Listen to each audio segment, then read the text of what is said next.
Pinatagay, tumanggi, pinagtataga ng maraming beses. Yan ang masaklap na sinapit ng ama sa kamay ng dalawang suspect noong 1999. 25 taon na lumipas pero mga kuya, FYI, walang expiration date ang hustisya. Nakatakas sa mga suspect na kanilalang sina Danilo Cordete at Alan Lacaba matapos ang krimen. Taong 1999 naganap ang krimen. Inilabas ng Leyte Regional Trial Court ang warrant of arrest taong 2004. 20 taon na po ang lumilipas. At kung inyong makikita, ang hawak ko pong kopya ng warrant of arrest, typewritten o makinilya pa ho ang ginamit para punan ang mga detalye ng mandamiento de arresto. Isang tip mula sa social media ang nagbigay pag-asa para mahuli ang isa sa mga suspect. Colonel Toktokan, tungkol saan po ang warrant of arrest? Ang warrant of arrest na ito ay murder case. Yung warrant kasi na yan ay galing pa sa Leyte. Nakita doon sa social media account. May mga palatandaan. Ni-research yung tropa kung nasaan yun. Pinuntahan sa Bulacan. Kaya naman agad nang ikinasa ng PNP CIDG Detection and Special Operations Unit ang long overdue ng pag-aresto sa suspect. Subject natin ay si Alex Lacaba, kapuran, may binibentang kulong-kulong. Siguro haharap yan dahil siya nagbebenta, pera din yun. Kasama ang resibo, bumiyake papuntang Bulacan ang mga operatiba. Habang binabaybay ang mga daan, isang lalaking nagmamaneho ng isang kolong-kolong ang nakasalubong nila. Teka, parang pamilyar ka, kuya! Sinundan ng mga operatiba ang lalaking nagmamaneho nang harangin nila ang lalaking driver. Kumpirmado ang lalaking ito, walang iba kundi ang mahigit 2 dekada nang hinahanap ng mga alagad ng batas na si Alan Lacaba. Kami mga taga CIDG ha, CIDG, Camp Crame de Soyo. Kasama namin ang mga taga itong Leyte. Okay po. Oo. Ikaw si Alan Lacaba. Alex po.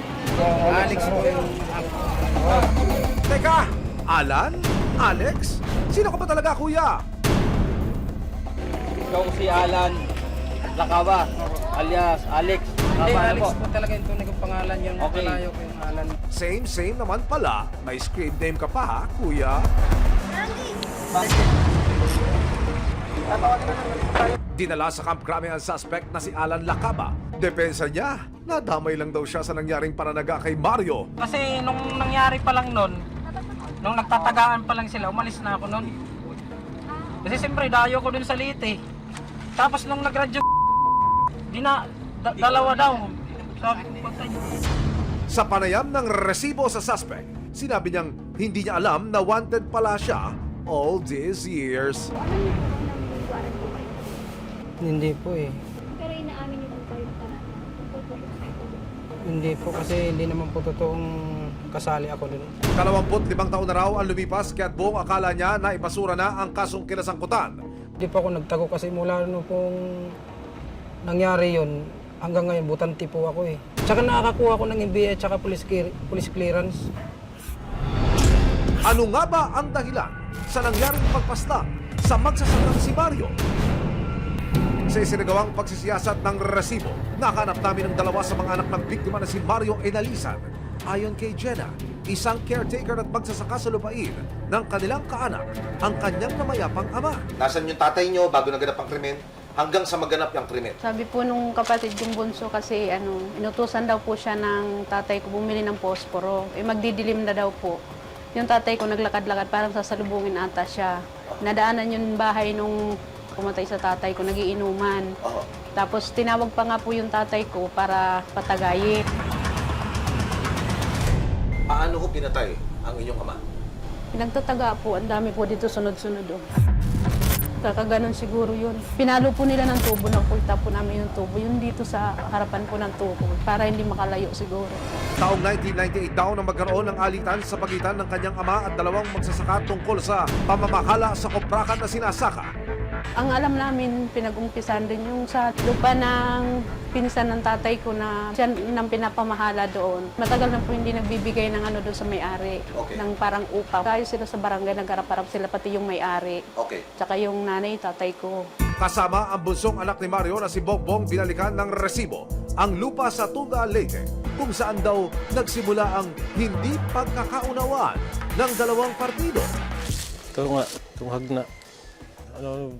Pag bibigyan pa sila ng pantanim, kulang yung pantanim nila. Pinatawag ira na ang tagiyan to na nga, kaya di rin nabahin. Tapos yung kuwan nila nga, ang maghag na itatay. Tapos pag kuwan, aradoa, iragin patay. Ikinwento rin ni Bongbong sa resibo kung paano pinagtulungan di umano ng dalawang suspect ang kanyang ama noong gabing iyon hanggang sa ito'y mamatay. Hinawakan ko, wala nang buhay. Naghintay na lang ako ng mga pulis. Ilang saglit pa, nakita na lang daw nilang magkakapatid ang kanilang tatay na duguan. Tadtad na mga taga sa buong katawan at tila hinataw pa raw ng kahoy sa binti. Hindi na raw nila malaman kung saan tumakbo at kumaripas sa mga suspect. April 12, 2024, matapos ang napakaraming taon ng paghihintay. Isang lalaki ang namatay ng tagain ng mga kapwa magsasakat. Isang magandang balita ang dumating sa pamilya ni Jenna. Ikaw si Alan.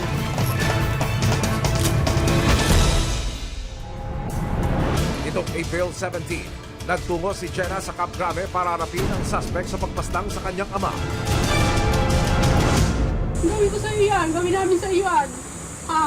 Matutuwa rin ba yung mga anak mo? Sobra kayo. Kaya pala nag-aalias-alias ka ng pangalan kasi ganyan ang gawain mo.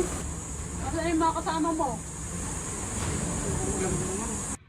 Samantala, base sa impormasyon na nakuha ng mga kapulisan, pumanaw na raw ang isa pang suspect na si Danilo Cordete. 10 taon na ang nakalilipas. Sa nangyaring pagkakahuli kay Alan Lacaba, nabunutan ng tinik ang pamilya Enalizar. Tila isang hakbang ito para tuluyan na nilang makamit ang hustisya para sa kanilang ama.